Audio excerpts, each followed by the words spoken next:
उसकै काखमा लुटुपुटु हुन पाए पनि कस्तो हुन्थ्यो होला उसलाई छुन्न पाए पनि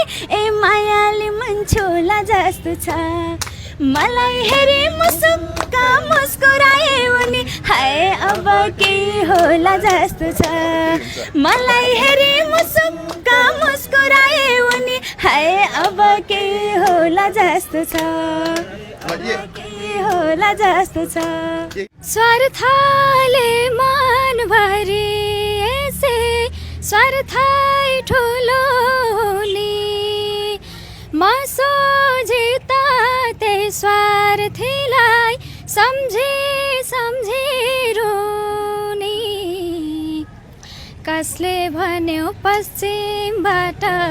घाम लाउँछ